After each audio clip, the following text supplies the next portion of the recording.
Si, Des auditeurs. Barbazange, qui est directeur de la Fédération des vins culteurs et œnologues. Il est là pour répondre à vos questions, à vos témoignages également, vous qui consommez bien sûr avec modération le vin auvergnat. Est-ce que vous le conseillez à vos amis? Est-ce que vous en mettez sur votre table lorsque vous invitez quelqu'un? Est-ce que vous le demandez au restaurant? Est-ce qu'on vous le propose? 04 73 34 20 00. Jean-Michel Duclos nous rejoint à Clermont-Ferrand, conseiller municipal. Bonjour Jean-Michel. bonjour.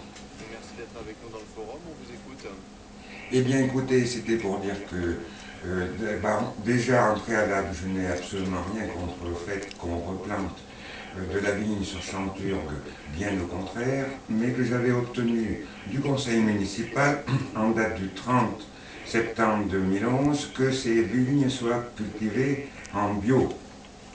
Et il me semble que c'est absolument indispensable, d'autant plus qu'on est tout à fait à côté des habitations, qu'on sait qu'il y a pas mal en culture conventionnelle de traitements liés à des pesticides, et on connaît aujourd'hui les méfaits des pesticides. On sait que dans l'agglomération clermontoise, on a fait des enquêtes, c'était l'ATMO qui avait mené des enquêtes, on retrouve pas mal de traces de pesticides sous forme aérologique, et que donc replanter les vignes sur Chanturgue, c'est très bien, mais il faut aujourd'hui, en 2012, absolument qu'elles soient cultivées en bio. Or, ce n'est pas le cas.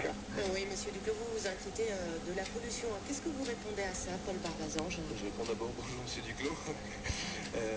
Oui, j'ai entendu ça et j'ai lu ça ce matin dans le journal. Effectivement, moi j'étais pas au courant de cet aspect-là des choses. Si vous voulez, quand nous on a lancé le projet, la première préoccupation c'était de trouver le foncier pour lancer cette vigne. Et c'est vrai que là, la mairie de Clermont a été très réactive et nous a préparé la parcelle.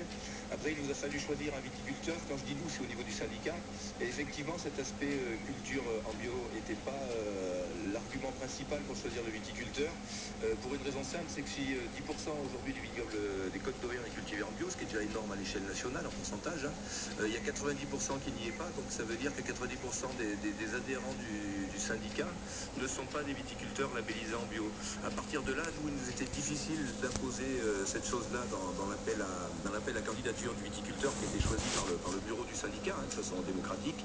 Et c'est vrai qu'il y avait un des 3 viticulteurs qui ont répondu présent qui était en conversion à l'agriculture biologique. Voilà un peu déjà l'histoire de cette sélection de ce viticulteur-là. Est-ce qu'on est vraiment loin du bio aujourd'hui dans ce C'est-à-dire que l'agriculture biologique, c'est un label qui garantit qu'on remplit à 100% un cahier des charges. Même si vous ne le remplissez pas à 99%, vous n'êtes pas bio et c'est très bien. Je veux dire, à un moment, il faut mettre une limite et faire des choix. Donc ça, c'est quelque chose qui est bien. Moi, j'ai une sympathie personnelle pour les vignerons en bio et pour leurs produits. Là, en l'occurrence, si vous voulez, j'ai lu un petit peu la pétition qui circule. Bon, l'inquiétude sur les insectes, par exemple, il faut savoir que l'utilisation d'insecticides est exceptionnelle en Auvergne. Pourquoi? Parce qu'on a un climat qui naturellement nous en prémunit. On n'est pas en zone chaude, on n'est pas en zone où les populations de papillons se multiplient à tire-larigot. Donc on utilise très peu ces traitements. Donc insecticides, pour moi, pas d'inquiétude. En ce qui concerne les herbicides, c'est-à-dire le désherbage des vignes, il n'y a qu'à ouvrir les yeux. Il y a 20 ans, quand je débutais ma carrière ici, les vignes étaient désherbées intégralement, c'est-à-dire qu'elles étaient couleur terre l'été.